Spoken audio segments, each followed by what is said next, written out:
안녕하세요. 김호준입니다. 청와대 내부는 더 심각합니다. 다음입니다.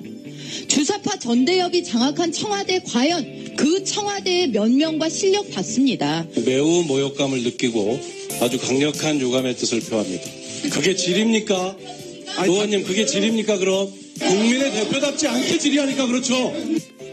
어제 국감장에서 있었던 자유한국당 전희경 의원과 임종석 청와대 비서실장 간의 공방입니다. 한마디로 청와대가 친북 좌파라는 거죠. 색깔론. 그런데 청와대가 운동권만으로 채워졌다는 것도 사실이 아닙니다만, 설사 운동권이 청와대에 대거 입성했다 한들 그게 왜 안 되는 거죠?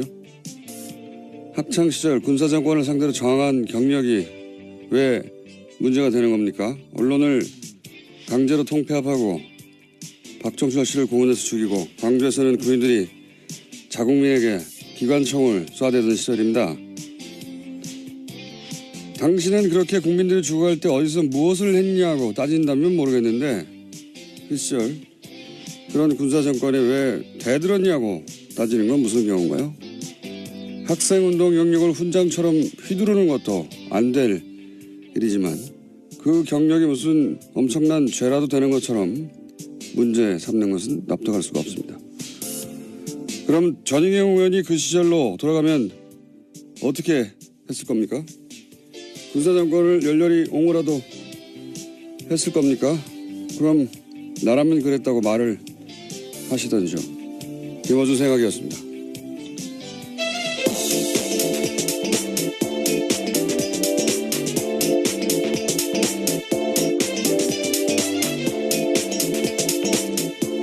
시사인의 김은지입니다. 네. 검색어가 올랐길래 제가 아침에 커피 오프닝을 하나 써봤는데, 전희경 의원은 자유경제원 사무총장 출신이죠. 네, 그렇죠.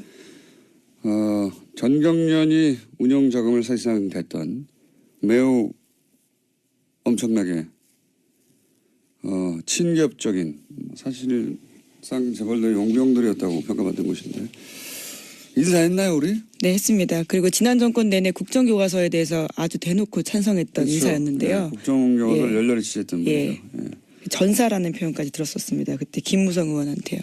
그렇죠. 최순실 게이트 사지고 나서 이제 이 단체는 사실상 휴업이에요. 왜냐하면 정경련이 구구단체 지원한 게 논란이 돼가지고 여기도 자금 지원이 끊겼거든요. 예, 그리고 나서 뉴라이트 성향이기도 했고, 지구온난화도 부정하는 것이죠. 여기도. 예.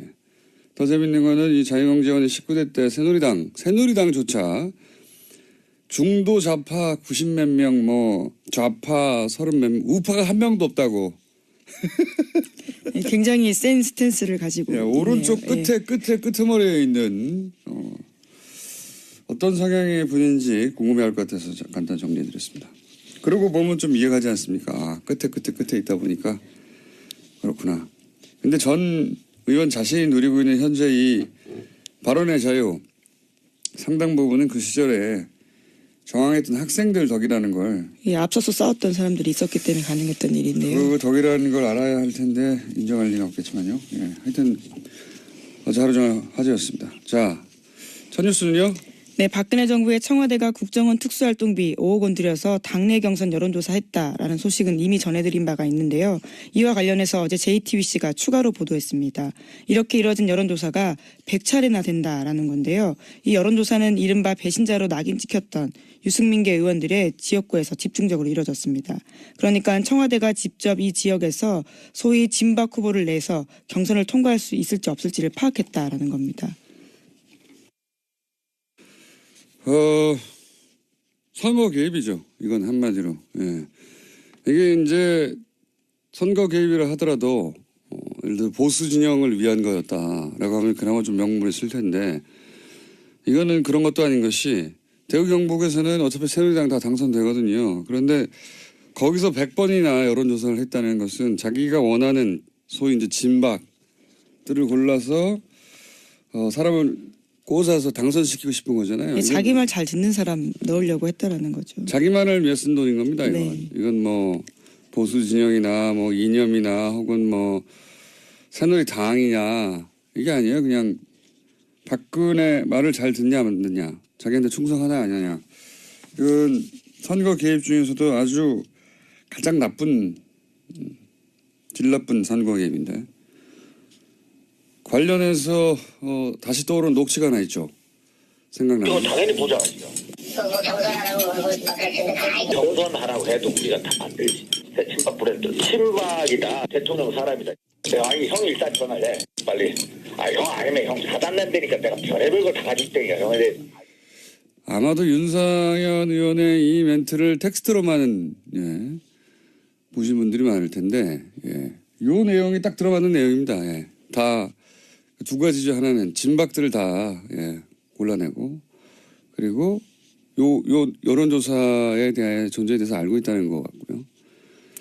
그 다음에 이제 그 지역구를 옮기려고 하는 것에 대해서 이제 저항하는 사람한테 청와대에서 벌컥벌컥 다 가지고 있다, 뒷조사에서 라는 뉘앙스의 윤상현 전 의원의 멘트 또 연결해서 다시 떠오릅니다.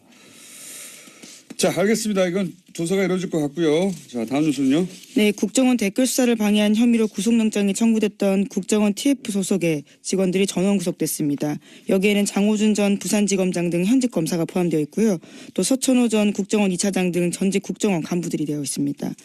강부영 영장전담 판사 같은 경우에는요, 범죄 혐의가 소명되고 증거인멸의 우려가 있기 때문에 영장을 발부한다라고 밝혔습니다.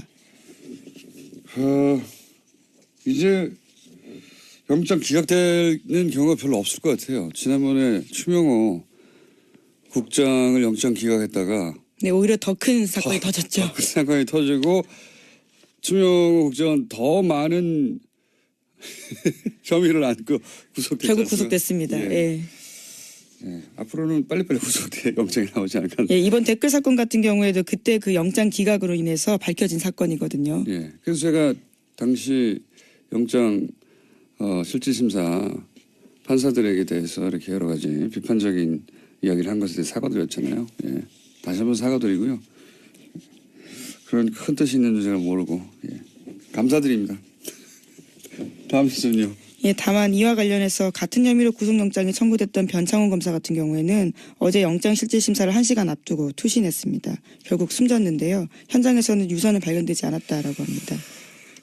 이거 참 일주일 사안간이에요. 그 일주일 전에 사망한 국정원 소속 정모 변호사, 그분도 그렇고 이분도 그렇고 사실 이렇게 총대를 맬 위치가 아니거든요, 스스로. 분명히 일선이 있는데 두 분 다 유서도 없이, 더구나 이 변 검사는 부인과 함께 사무실을 찾았다는 거 아닙니까? 그러다가 갑자기 화장실을 찾아서 저도 사진을 봤는데 굉장히 좁은 창문이던데, 그런 창문이라면 머리부터 들어가야 될 것 같던데요. 이게 이제 처음부터 자살할 의사가 있었으면 미리 유서를 쓰고 준비를 했겠죠. 그리고 부인과 함께 가지도 않았겠죠. 그리고 최소한 화장실의 좁은 창문보다는 더 생각해둔 장소가 따로 있었겠죠. 사실은 그 법무법인 자체를 갈 이유도 없어요. 자살할 생각이었다면. 왜냐하면 변호사를 만났다는 것은 자포자기를 했다는 게 아니라 법적으로 자기를 보호하려고 하는 거란 말이죠. 네, 실질심사 직전까지 상담하고 있던 중이었다고 합니다. 그래서 저는 그 변호사 사무실에서 어떤 대화가 오갔는지가 굉장히 중요하게 파악할 대상이라고 봅니다. 지금 이제 공석권 없음이죠, 한마디로 말해서. 네, 당사자가 숨졌기 때문에요. 그래서 더 이상 어떤 조사도 이루어지기 힘들긴 하나, 저는 이 대화가 무엇이 이루어졌는지 확인하는 것이 굉장히 필요하다. 왜냐하면 그 대화가 동기가 됐다고 추정할 수밖에 없는 상황이란 말이죠. 더군다나 그 법무법인은 찾아보니까 정점식 변호사라고. 네, 정관 변호사입니다. 검찰 출신이에요. 올해 6월에 자천된 분이죠. 그래서 사직한 분인데, 이분은 공안검사의 수장, 그렇게 표현하는 게 맞을 것 같아요. 공안검사의 수장, 우리나라 검찰의 수장이라고 할 만한 분이거든요. 그러니까 유호성 사건, NLL 사건, 기타 우리가 생각하는 대표적인 공안 사건들 다 이분 손을 거쳤어요. 이분 작품이었는데 무슨 대화가 오갔느냐, 전 반드시 확인할 필요가 있을 것 같습니다. 굉장히 안타까운 일이네요, 이건. 네, 현재 정 변호사의 유족 같은 경우에도요, 장례를 거부하고 있는 상황이라고 합니다. 의심할 수밖에 없죠. 유가족 입장으로서는. 장소도 석연치 않고요. 사진을 봤더니 창문이 활짝 열리는, 이렇게 위아래로 왜 이렇게 제끼는 창문 있잖아요. 다 안 열리는, 반쯤 열리는. 빠져나가기 쉽지 않겠던데. 물론 뭐 그렇게 투신하고 싶은 어떤 충동을 느낀 사람에게 좁은 게 문제가 되지는 않겠지만 굉장히 돌발적인 선택이었던 것 같고, 예, 자살이라 하더라도 그냥 여기서 접지 말고 들여다볼 대목이 많다고 봅니다. 이 자살 사건은. 그 앞 국정원 직원의 자살 사건도 들여다볼 대목이 저는 있다고 생각하는데, 국정원 사건만 관련만 되면 이렇게 사망자가 많습니다. 참. 자, 다음 뉴스는요. 네, 관련해서 하나만 더 전해드리면요. 이제 남재준 국정원장이 이와 관련된 문건을 보고받았다라는 이야기도 나와서요. 내일 검찰에 소환되는데 관련된 수사가 여기까지 진행될 것으로 보입니다. 남재준 국정원장은 뭐 NLL 대화록부터 시작해서 사실 걸린 게 많습니다. 예. 제가 보기에는 NLL 대화록도 이명박 그 시절에 청와대가 전해줬다라고 어제 예. 보도가 나왔죠. 예. 예. 국정원 개혁 발전이 발표했습니다. 이건 사실 이명박 청와대가 대선에 직접 개입한 거라서 제목이 클 거라고 봅니다. 예. 그리고 이 유출한 대화록을 토시 하나 틀지 않고 읽었던 김무성 의원도 이제 다시 수사대장이 될 일이고요. 특히 이 대화록을 지난번에 한번 말씀드렸지만 수정했거든요. 예. 수정의 주체도 반드시 단죄의 대상이다. 자, 다음 뉴스는요. 네, 5.18과 관련된 소식도 계속 전해드리고 있습니다. 이번에는 옛 광주교도소에서 그동안 신군부가 시민군이 교도소를 습격했다 이렇게 주장해온 장소가 있는데요. 하지만 그것과 관련해서 피조 조사들을 보면 주작된 내용들이 많다라는 겁니다. 입원 중인 환자가 교도소를 습격했다라는 식의 내용이 있고요. 또 교도소 습격 사건 전담반을 꾸려서 관련 문서를 고친 정황들이 다수 나왔다라고 합니다. 왜 안 그랬겠어요. 네. 아니 뭐 구태타를 해서 정권도 뺐는데 이런 거 조작하는 거야 일도 아니었겠죠. 본격적으로 다시 들여다보기 시작했으니까 새로운 사실들이 많이 밝혀질 거라고 봅니다. 물론 뭐 엄청나게 많은 자료를 폐기하고 조작했겠지만 그래도 새로 나올 건 나올 거라고 봅니다. 저도. 자, 다음 뉴스는요. 오늘 좀 미니가 있거든요. 좀 빨리 가야 합니다. 예, 다스와 관련된 소식도 하나 더 있습니다. 어제 주진우 기자가 이야기를 하다가 다 못한 내용들인데요. 이번 주 시사인 보도입니다. 미국 수사기관이 이명박 전 대통령 주변의 수상한 자금 흐름을 포착해서 수사에 나섰다라고 하는데요. 이와 관련해서는 홍석현 전 중앙일보 회장의 해외 계좌도 발견됐다고 합니다. 저도 굉장히 예상 밖의 뭐랄까요. 이름인가요? 예상 밖의 이름이죠. 예. 매우 예상 밖의. 왜냐하면 이제 미국 사법 당국이 이명박 전 대통령 관련 계좌를 추적 중 그렇죠. 미국 이었다는 거죠. 엘라베마에 있는 다스 현지 법인에서 거액의 돈이 움직였기 때문에 이와 관련해서 수사했다라고. 왜 합니다. 미국에서 이명박 전 대통령의 계좌를 추적한단 말이냐 이렇게 생각하시면 이상할 텐데 그게 아니라 미국에는 해외 부패 방지법이라고 FCP 생각이 안 나네. 네, 그런 기관이 있습니다. FCP 하나 더 있어요. 예. 부패 방지 법안이 있어요. A겠네요. 예, 아무래도 때려잡으면 거기서는 미국 계좌를 통해서 어떤 부패 흔적이 있으면 미국 회사가 아니더라도 조사합니다. 굉장히 강력한 법안인데 제가 보기엔 여기에 망에 걸린 것 같고요. 예, 알리바마에 있던 공장에서.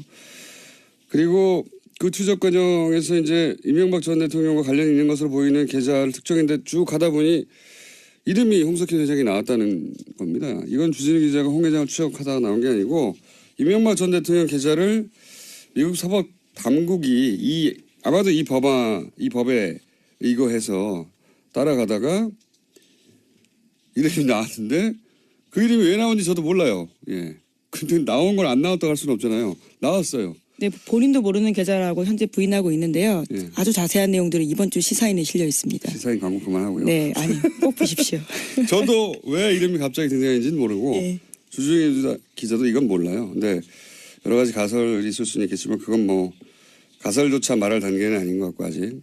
분명한 건 뭐냐면 구체적 계좌, 금액, 예금주가 특정됐고 그 계좌는 이명박 전 대통령의 미국 내에서의 거대한 어떤 불법적 자금을 고리를 추적하다가 미국 사법당국이 발견하는 걸 어렵게 주진우 기자가 확보했다는 겁니다. 예. 저도 처음 이거 듣고 굉장히 의아했어요. 예.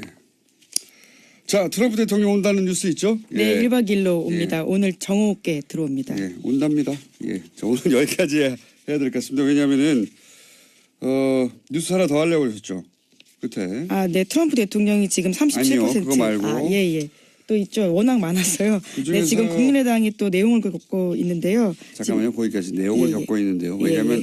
내용을 겪는 당사자가 나오셨기 때문에. 네, 그럼 전 여기까지 하고 들어가겠습니다. 네, 시사인의 김은지였습니다. 감사합니다. 안철수 대표가 저는 시간이 없어가지고 좀 짧게 끊었는데 안철수 대표가 자신을 비판한 중진 의원에게 사실상 당을 나가라 뭐 이런 공방이 오가서 오늘 보도가 됐는데 당사자를 직접 모셨습니다. 국민의당 유성엽 의원 나오셨습니다. 예, 안녕하십니까? 안녕하세요. 예. 전화로 하려고 했는데 직접 나오셔가지고 예. 매우 감사합니다. 사실 뭐 당사자를 좀 보고 이야기를 해야 되는데 예. 좀 이렇게 또 당내 또 뭐 제 우물에 침뱉기격이 돼서 좀 거북살스러웠습니다만 또 이마저도 이렇게 보고 말씀을 나눠야 좀 정확할 것 같아서 그렇습니다. 예. 나왔습니다. 예. 이게 이제 애초에 시작이 어떻게 된 겁니까?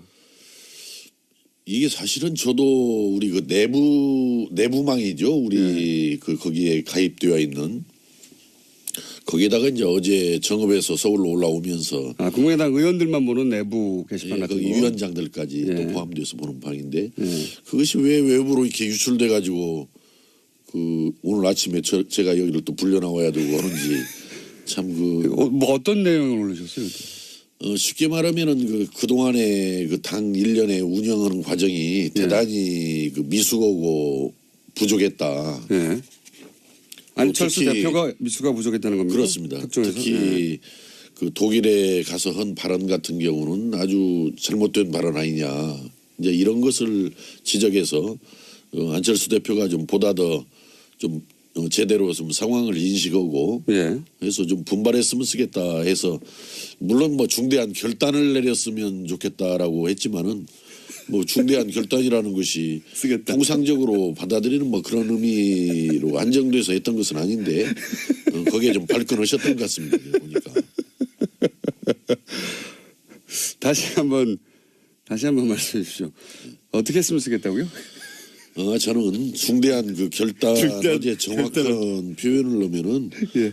지금이라도 우리 당의 미래를 위해 중대한 결단이 필요합니다. 이렇게 마무리를 했는데요. 중대한 결단이 필요하다가 아니라 중대한 결단을 했으면 쓰겠다라고 하셔가지고 제가 예, 그 말인 거죠. 예, 예. 중대한 결단이 필요하다. 예. 여기서 중대한 결단이라는 건 사퇴하라는 얘기 아닙니까? 저는 뭐 그 사퇴까지 염두에 두고 그런 말한 건 아니고 그건 진도가 좀 너무 많이 나간 그러면 이야기고. 그거 왜 중대한 결단은 뭡니까? 왜냐하면 지금까지 그 당에 이를테면은 예. 이제 독일에서의 그 복수 발언, 적폐 청산이 복수라는 복수다. 이런 표현, 예. 이제 이런 표현이 이제 최종적으로 이제 조금의 문제였지만은 그 전에 뭐 지역위원장을 당헌이나 당규에 근거도 없이 일괄 사퇴하라든지 예. 또 뭐 되지도 않을 바른정당과 통합 가지고 당의 분란을 일으켰잖아요. 지금 분열될 것이 뻔히 예상되는 가운데 실제 어제 그제 분열이 되지 않았습니까? 9명이 네, 나갔는데 또 뭐 최근에 와서는 각 시도당의 사무처장을 중앙당에서 다 내려보내겠다. 네. 또 뭐 이게 또 원칙도 없어요. 어디는 뭐 당무사무처장, 어디는 뭐 정무사무처장으로 전북은 그렇게 하겠다라고 하는데 어디는 뭐 그냥 그대로 사무처장만 또 교체하는 이런 결과고. 그래서 이런저런 걸 보면은 좀 당이 너무 소통 없이 일방적으로 지금 운영되고 있는 것이 아니냐. 운영 방식이 문제가 많다. 거기에 대해서 좀 제대로 인식을 하고 좀 바로잡고 나가라 이런 의미죠. 바로잡고 나가라. 큰 결단은 그런 의미입니까? 그렇습니다. 그동안의 그 문제에 대해서 아마 본인은 이것이 뭘 잘못했는지를 잘 모르는 것 같아서 그걸 제대로 좀 인식을 하고 분명하게 바로잡자 이 의미가 이제 중대한 결단을 하라는 제 뜻이었습니다. 당초의 뜻이. 그 중대한 결단 단어가 이제 당대표직을 내려놓으라고 이해가 된 것 같은데 예. 그렇게 이해할 수밖에 없었을 거라고 저도 보는 것이 이제 보도된 그 쓰신 글을 보면 당 대표 출마하는 것도 비정상이고 비정상으로 출마했는데 당선된 것도 당의 비정상이다. 이렇게 얘기했으니까 비정상적인 자격으로 출마해서 비정상적으로 당선됐으니 지금은 중대한 결단을 해서 당 대표를 내려놓으시오. 이렇게 이해됐겠지 않습니까? 제가 이제 그 말씀은 예. 그때 이제 전당대회 직후 안철수 대표께서 제 방에 와서 예. 제가 그 이야기를 했죠. 본인한테. 출마한 것도 비정상이었고. 아, 그때 이게 사석에서 나눈 얘기입니까? 이거? 그렇습니다. 비정상적인 출마를 통해서 당선된 것도 이 당이 비정상적이라는 거다. 그러니까 이 비정상적인 당을 정말 제대로 바로잡으려면은 엄청나게 어려운 일이다. 그렇기 때문에 정말 좀 잘해주었으면 쓰겠다. 이제 이런 뜻으로 이야기를 드렸던 겁니다. 그때는 그렇게 말씀하신 거예요? 그럼요. 사석에서 했던 얘기를 연장선상에서 이제 이런 얘기를 하신 거네요, 말하자면. 그때 이제 전당대회 직후에 이제 제 방에 왔을 때 이제 그런 이야기를 제가 했는데 지금 비정상적인 상황이니 잘해달라라는 잘해달라. 요지- 이거 굉장히 어려운 일이다. 중요한 과제다. 뒷부분이 있군요. 그래서 여기서 중대한 결단이라는 것은 거기에 대한 인식을 다시 해달라는 이야기예요. 근데 지금 상황에서 안 대표가 지지율도 당 지지율이 올라가지도 않고 그런 상황에서 이제 이런 말을 하니까 당 대표 그만두라는 얘기로 이해가 되는 거는 좀 자연스러운 것 같습니다. 실제 실제 뭐 거기까지 제가 뜻을 둔 것은 분명히 아닙니다만은 네, 이제는 뭐 그렇게 뭐 받아들이는 것도 또 뭐 그건 받아들이는 사람들의 판단이겠다 싶습니다. 예. 지금은요. 이제 이런 공방이 있고 나서 거꾸로 안 대표가 그러면 당신이 저는 나가라. 당신이 사실은 나가라. 당시 제가 어제 아침에 그 올릴 때만 해도 뭐 사퇴 이런 의미로 제가 받아들였던 것은 염두에 두었던 것은 아닌데 사퇴하라고 한 것은 아닌데 거꾸로 되돌아온 건 당신이 어제 나가시오. 저보다 예. 당에 있기가 불편하면 나가라라는 이야기를 듣고 경악을 했습니다. 이게 개인 회사의 사장도 종업원 그렇게 내치는 거 아닙니다. 그것은. 그런데 이건 지금 안철수 사당이 아니고 안철수 공당 아닙니까? 아니 그 국민의당이 안철수 사당이 아니고 공당 아닙니까? 예. 그 어떻게 공당의 대표가 그 소속 당원 더구나 현역 의원인 당원을 불편하면 나가라 이렇게 말하는 것은 여전히 본인이 뭘 지금 잘못 인식하고 있고 어떻게 당을 잘못 이끌어 왔는지를 모르고 있는 거예요. 이 부분이. 그래서 참 저는 이것은 경악스러운 일이고 대단히 잘못된 일이다 이렇게 생각을 하는 겁니다. 거기에 그치지 않고 이제 방송에 나오셔서 이제 그 나가라고 하는 것에서 저 반론도 하셨으니까 안철수 대표도 당신이 먼저 나가라고 한 거 아니냐 나보고 그만두라고 한 거 아니냐 이렇게 말하지 않을까요? 글쎄 그 당대표가 그렇게 나오는 것은 바람직한 일은 아니고 어떻든 저는 이 국민의당을 좀 잘 살려서 제3당을 만들어준 국민들 여망을 실현해내자. 저는 예전부터 우리 국민의당이 의석수가 당초 당선 총선 때 38석 지금 뭐 우여곡절을 겪어서 현재 40석입니다마는 작지만 단단한 당으로 가야만이 국민의당이 우리 정치 발전을 위해서나 대한민국 발전을 위해서 역할을 할 수 있는 것이다. 이렇게 되기 때문에 보다 더 좀 자기 중심적으로만 이렇게 움직이지 말고 좀 소통을 제대로 해가면서 당의 뜻을 한 군데로 잘 모아서 요구받는 기대받는 그런 역할을 좀 해줬으면 좋겠다라는 소망을 갖고 있는 것입니다. 안 대표가 사실은 뭐 대표가 되고 나서 2달 이내에 당의 지지율이 올라가지 않으면 어렵다라는 얘기를 했었는데 뭐 그거야 뭐 누구나 뭐 출마할 때는 뭐 내가 되어서 뭐 당 지지율 올리고 살리겠다라고 그러는데 저는 지지율 뭐 그대로 뭐 떨어지거나 답보했다라고 그래서 그 물러나라는 거 아닙니다. 당 대표 하나한테만 달려 있는 건 아니거든요. 그렇죠. 그 책임 당 대표 당에 대한 지지율이 있는 건 아니죠. 그렇기 예. 때문인데 그러니까 그거하고는 상관없다는 얘기죠. 예, 저는 어제 그 회신 내용 중에서도 분명히 독일에서 서로들 때려잡느라고 뭐 정신들이 없다. 예, 예. 또 복수하려고 정권을 전전, 참여하고 뭐, 예. 이야기를 해서 예.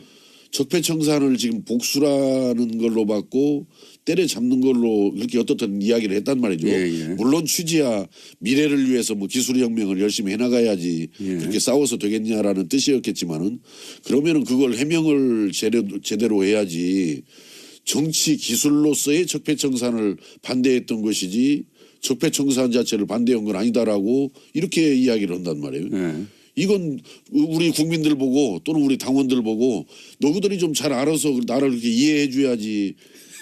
차라리 좀 거기 가서 미래를 강조하다 보니까 기술혁명을 강조하다 보니까 좀 말이 잘 못 나갔다. 좀 오해가 들 수 있게끔 나간 점에 대해서 내가 분명히 사과하고 바로잡겠다. 이게 당당하고 떳떳한 태도지 적폐청산을 정치 기술로서의 적폐청산을 반대했던 것이다. 이렇게 변명하고 나오는 것은 저는 솔직하지 못한 태도고 바람직하지 못한 태도라고 생각합니다. 안철수 대표는 지금 그러면 당대표로서 국민의당을 이끌 만한 역량이 안 됩니까? 저는 자격이 아직은 부족하다고 생각합니다.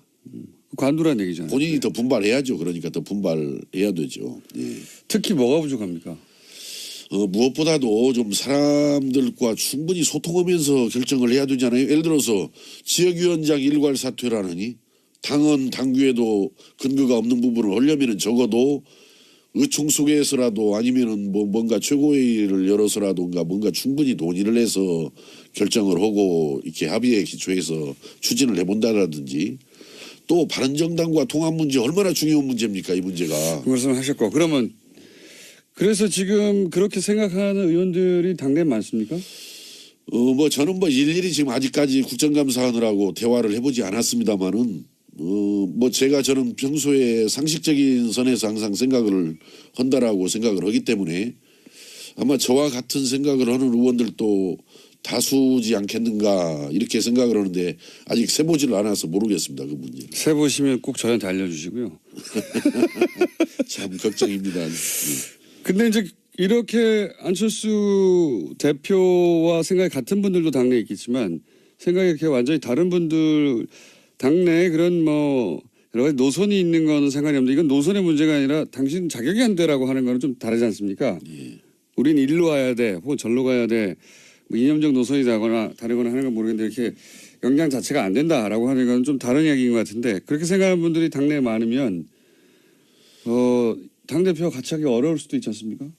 이제 어제 우리 그 안철수 대표께서 이런 말씀을 했어요. 뭐 그 본인을 공격하는 사람들 중에서는 비정상의 언급들 속에서는 늘 전가의 보도처럼 호남민심이 동원된다라고 그랬는데 저는 뭐 어제 제가 올린 글에 호남민심이란 말을 언급한 바는 없습니다만은 저는 이렇게 호남민심을 지금 안철수 대표가 이렇게 걸어놓는 의미는 이건 지금 부정적인 의미로 지금 이렇게 이야기를 하는 건데 호남이라는 것은 여든 야든 대한민국은 어떻든 지역구도 정치 속에서 영남 패권주의의 피해자들입니다. 호남은. 네, 상당 기간 그랬죠. 피해자들이죠. 사실은. 예. 소외받고 차별받고 하는 것이 호남이 피해자들인데 지난 총선에서 38석이라는 의석을 만들어준 데가 저는 호남이라고 생각합니다. 예.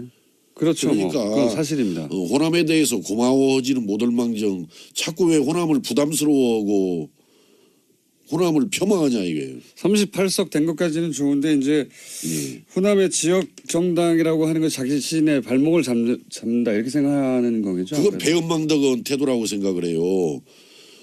호남을 단단하게 자기 지지로 끌고 가면서 더 외연을 확장해 가야지. 그 불쌍한 어찌 보면 호남 아닙니까 사실은. 영남 패권주의에서 지금까지 차별받고 소외받은. 그러니까 이 호남에 대한 인식도 저는 생각을 좀 바꿔줘야지. 알겠습니다. 의원님 오늘은 하실 말씀을 하신 것 같은데 사실은 안철수 대표가 같이 나와서 여기에 대해서 해명하거나 했으면 좋겠지만 안철수 대표는 저희 방송에 안 나오시는지라 그러니까 이제 뭐 본인 당사자와 더 대화를 해야 될 일입니다. 예. 자, 요 사안은요. 그 진행은 알겠습니다. 그리고 안철수 대표가 아마도 의원님께서 나가라는 건 아니었지만 예, 이렇게 나오는 이상 자격이 확실히 없다라고 이제 발언을 하셨으니까 또 답이 있겠죠 아마도. 이제 뭐 오늘 들어오신다라고 하니까 뭐 당내에서 충분한 아마 논의들이 있어야죠 당연히. 답이 있으면 다시 한번 저희가 예. 그 답에 대한 답을 의원님한테 제가 직접 들어보겠습니다. 그리고 이번 기회에 좀 알아봐 주십시오. 의원님과 비슷한 생각을 가지신 국민당 내 숫자가 얼마나 되는지. 뭐 이제 논의들 하다 보면 뭐 예. 정확하게 파악이 되겠지만은 사실은 TBS에서 정치 이야기 하지 말자라고 제가 지난번에 이야기했는데 나와서 본의가 지금 정치 이야기 하게 됐습니다. 지금. 급할 때는 다 저희를 찾습니다. 예. 자, 오늘 여기까지 하고 꼭 조만간 다시 한번 예. 요 사안이 그냥 끝날 것 같지는 않거든요. 그렇죠? 예. 잘 마무리돼서 우리 국민의당이 제대로 살아나게 여기서 잘 마무리는 있습니다. 안철수 대표의 퇴진입니까? 꼭 뭐 저는 퇴진을 뭐 거듭해서 말씀드리지만 퇴진을 말하는 것은 아니고 정말 제대로 인식을 하고 제대로 인식을 못하면 퇴진해야 되는 제대로 거죠. 역할을 해야 된다. 그러니까 예, 제대로 그런 인식을 못하면 정도. 퇴진해야 되는 거죠. 뭐 너무 자꾸 진도를 많이 나가지 말자고요. 진도를 많이 나가지 말고. 여기까지 하겠습니다. 예. 지금까지 국민의당 유승엽 의원이었습니다. 감사합니다. 예, 감사합니다. 엄청나게 친개업적인 사실상 재벌들의 용병들이었다고 평가받는 곳인데 인사했나요 우리? 네, 했습니다. 그리고 지난 정권 내내 국정교과서에 대해서 아주 대놓고 찬성했던 그렇죠. 인사였는데요. 네, 국정교과서를 예. 열렬히 지지했던 예. 분이죠. 예. 전사라는 표현까지 들었었습니다. 그때 김무성 의원한테요. 그랬죠. 최순실 게이트 사지고 나서 이제 이 단체는 사실상 휴업이에요. 왜냐하면 정경련이 구구단체 지원한 게 논란이 돼가지고 여기도 자금 지원이 끊겼거든요. 예, 그리고 나서 뉴라이트 성행이기도 했고 지구 온난화도 부정하는 것이죠. 여기도. 예. 더 재밌는 거는 이 자유경제원의 19대 때 새누리당조차 중도 좌파 90몇 명, 뭐 좌파 30몇 명, 우파가 한 명도 없다고. 굉장히 센 스탠스를 가지고 예, 오른쪽 있네요. 예. 끝에 끄트머리에 있는 어떤 성향의 분인지 궁금해할 것 같아서 간단 정리해드렸습니다. 그러고 보면 좀 이해가지 않습니까? 아, 끝에 있다 보니까 그렇구나. 근데 전 의원 자신이 누리고 있는 현재 이 발언의 자유 상당 부분은 그 시절에 저항했던 학생들 덕이라는 걸 예, 앞서서 싸웠던 사람들이 있었기 때문에 가능했던 일인데요. 그 덕이라는 걸 알아야 할 텐데 인정할 리가 없겠지만요. 예, 하여튼 어제 하루 종일 화제였습니다. 자, 첫 뉴스는요. 네, 박근혜 정부의 청와대가 국정원 특수활동비 5억 원 들여서 당내 경선 여론조사했다라는 소식은 이미 전해드린 바가 있는데요. 이와 관련해서 어제 JTBC가 추가로 보도했습니다. 이렇게 이뤄진 여론조사가 100차례나 된다라는 건데요. 이 여론조사는 이른바 배신자로 낙인 찍혔던 유승민계 의원들의 지역구에서 집중적으로 이뤄졌습니다. 그러니까 청와대가 직접 이 지역에서 소위 진박 후보를 내서 경선을 통과할 수 있을지 없을지를 파악했다라는 겁니다. 선거 개입이죠. 이건 한마디로. 예. 이게 이제 선거 개입이라 하더라도 예를 들어 보수 진영을 위한 거였다라고 하면 그나마 좀 명분이 있을 텐데 이거는 그런 것도 아닌 것이 대구 경북에서는 어차피 새누리당 다 당선되거든요. 그런데 안녕하세요. 김호준입니다. 청와대 내부는 더 심각합니다. 다음입니다. 주사파 전대협이 장악한 청와대 과연 그 청와대의 면명과 실력 봤습니다. 매우 모욕감을 느끼고 아주 강력한 유감의 뜻을 표합니다. 그게 질입니까? 의원님 그게 질입니까? 그럼 국민의 대표답지 않게 질의하니까 그렇죠. 어제 국감장에서 있었던 자유한국당 전희경 의원과 임종석 청와대 비서실장 간의 공방입니다. 한마디로 청와대가 친북 좌파라는 거죠. 색깔론. 그런데 청와대가 운동권만으로 채워졌다는 것도 사실이 아닙니다만 설사 운동권이 청와대에 대거 입성했다 한들 그게 왜 안 되는 거죠? 학창시절 군사정권을 상대로 저항한 경력이 왜 문제가 되는 겁니까? 언론을 강제로 통폐합하고 박정철 씨를 공원에서 죽이고 광주에서는 군인들이 자국민에게 기관총을 쏴대던 시절입니다. 당신은 그렇게 국민들이 죽어갈 때 어디서 무엇을 했냐고 따진다면 모르겠는데 그 시절 그런 군사정권에 왜 대들었냐고 따지는 건 무슨 경우인가요? 학생운동 영역을 훈장처럼 휘두르는 것도 안 될 일이지만 그 경력이 무슨 엄청난 죄라도 되는 것처럼 문제 삼는 것은 납득할 수가 없습니다. 그럼 전희경 의원이 그 시절로 돌아가면 어떻게 했을 겁니까? 군사정권을 열렬히 옹호라도 했을 겁니까? 그럼 나라면 그랬다고 말을 하시던죠. 김어준 생각이었습니다.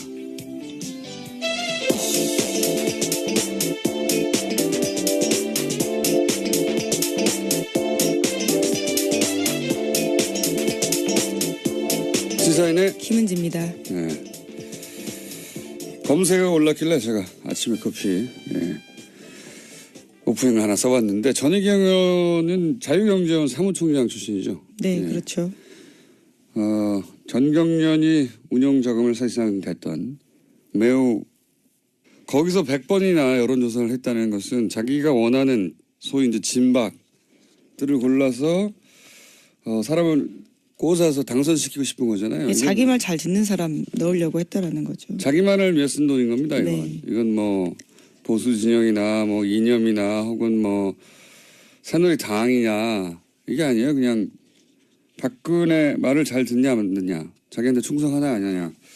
이건 선거 개입 중에서도 아주 가장 나쁜 질 나쁜 선거 개입인데 관련해서 다시 떠오른 녹취가 하나 있죠. 이건 생각나요. 당연히 보장하죠. 경선하라고 해도 우리가 다 만들지. 친박 브랜드. 친박이다. 대통령 사람이다. 내가 아니 형이 일단 전화를 해. 빨리. 형 아니면 형 사단낸다니까 내가 별의별 걸 다 가질 때니까 형에 대해. 아마도 윤상현 의원의 이 멘트를 텍스트로만 보신 분들이 많을 텐데 요 내용이 딱 들어맞는 내용입니다. 다 두 가지죠. 하나는 진박들을 다 골라내고 그리고 요 여론조사에 대해 존재에 대해서 알고 있다는 것 같고요.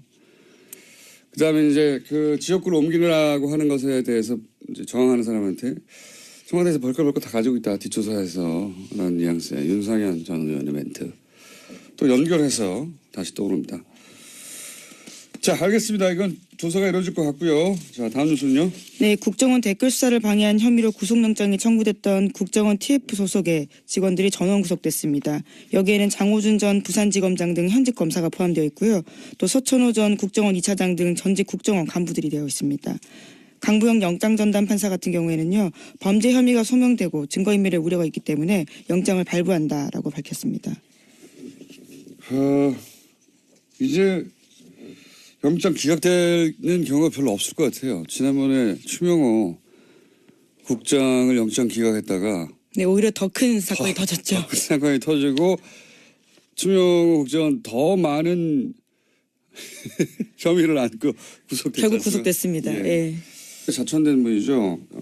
그래서 사직한 분인데 이분은 공안 검사의 수장, 그렇게 표현하는 게 맞을 것 같아요.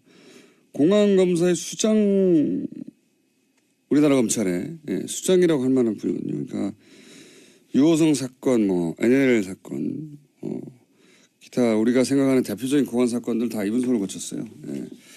이분 작품이었는데 무슨 대화가 오갔느냐, 좀 반드시 확인할 필요가 있을 것 같습니다. 굉장히 안타까운 일이네요. 이건. 네, 현재 정 변호사의 유족 같은 경우에도요 장례를 거부하고 있는 상황이라고 합니다. 의심할 수밖에 없죠. 유가족 입장으로서는. 장소도 석연치 않고요. 사진을 봤더니 창문이 활짝 열리는, 이렇게 위아래로 왜 이렇게 제끼는 창문 있잖아요. 다 안 열리는, 반쯤 열리는. 빠져나가기 쉽지 않겠던데. 물론 뭐 그렇게 투신하고 싶은 어떤 충동을 느낀 사람에게 좁은 게 문제가 되지는 않겠지만 굉장히 돌발적인 선택이었던 것 같고, 자살이라 하더라도 그냥 여기서 접지 말고 들여다볼 대목이 많다고 봅니다. 이 자살 사건은. 그 앞 국정원 직원의 자살 사건도 들여다볼 대목이 저는 있다고 생각하는데 국정원 사건만 관련만 되면 이렇게 사망자가 많습니다. 참. 자, 다음 뉴스는요. 네, 관련해서 하나만 더 전해드리면요. 이제 남재준 국정원장이 이와 관련된 문건을 보고받았다라는 이야기도 나와서요. 내일 검찰에 소환되는데 관련된 수사가 여기까지 진행될 것으로 보입니다. 남재준 국정원장은 뭐 NLL 대화록부터 시작해서 사실 걸린 게 많습니다. 제가 보기에는 NLL 대화록도 이명박 그 시절에 청와대가 전해줬다라고 어제 보도가 나왔죠. 국정원 개혁 발전이 발표했습니다. 이건 사실 이명박 청와대가 대선에 직접 개입한 거라서 제목이 클 거라고 봅니다. 그리고 이 유출한 대화록을 토시 하나 틀지 않고 읽었던 김무성 의원도 이제 다시 수사대장이 될 일이고요. 특히 이 대화록을 지난번에 한번 말씀드렸지만 수정했거든요. 예, 수정의 주체도 앞으로는 빨리빨리 구속돼 영장이 나오지 않을까. 예, 이번 댓글 사건 같은 경우에도 그때 그 영장 기각으로 인해서 밝혀진 사건이거든요. 예, 그래서 제가 당시 영장 실질심사 판사들에게 대해서 이렇게 여러 가지 비판적인 이야기를 한 것에 대해 사과드렸잖아요. 예, 다시 한번 사과드리고요. 그런 큰 뜻이 있는 줄 제가 모르고 감사드립니다. 다음 시즌요. 예, 다만 이와 관련해서 같은 혐의로 구속영장이 청구됐던 변창훈 검사 같은 경우에는 어제 영장 실질심사를 1시간 앞두고 투신했습니다. 결국 숨졌는데요. 현장에서는 유서는 발견되지 않았다라고 합니다. 아, 이거 참 일주일 사안간이에요. 그 일주일 전에 사망한 국정원 소속 정모 변호사 그분도 그렇고 이분도 그렇고 사실 이렇게 총대를 맬 위치가 아니거든요 스스로. 예. 분명히 일선이 있는데 두 분 다 유서도 없이 더구나 이 변 검사는 부인과 함께 사무실을 찾았다는 거 아닙니까? 그러다가 갑자기 화장실을 찾아서 저도 사진을 봤는데 굉장히 좁은 창문이던데 그런 창문이라면 머리부터 들어가야 될 것 같던데요. 이게 이제 처음부터 자살할 의사가 있었으면 미리 유서를 쓰고 준비를 했겠죠. 그리고 부인과 함께 가지도 않았겠죠. 그리고 최소한 화장실의 좁은 창문보다는 더 생각해둔 장소가 따로 있었겠죠. 사실은 그 법무법인 자체를 갈 이유도 없어요. 자살할 생각이었다면. 왜냐하면 변호사를 만났다는 것은 자포자기를 했다는 게 아니라 법적으로 자기를 보호하려고 하는 거란 말이죠. 네, 실질심사 직전까지 상담하고 있던 중이었다고 합니다. 그래서 저는 그 변호사 사무실에서 어떤 대화가 오갔는지가 굉장히 중요하게 파악할 대상이라고 봅니다. 지금 이제 공석권 없음이죠. 한마디로 말해서. 네, 당사자가 숨졌기 예, 때문에요.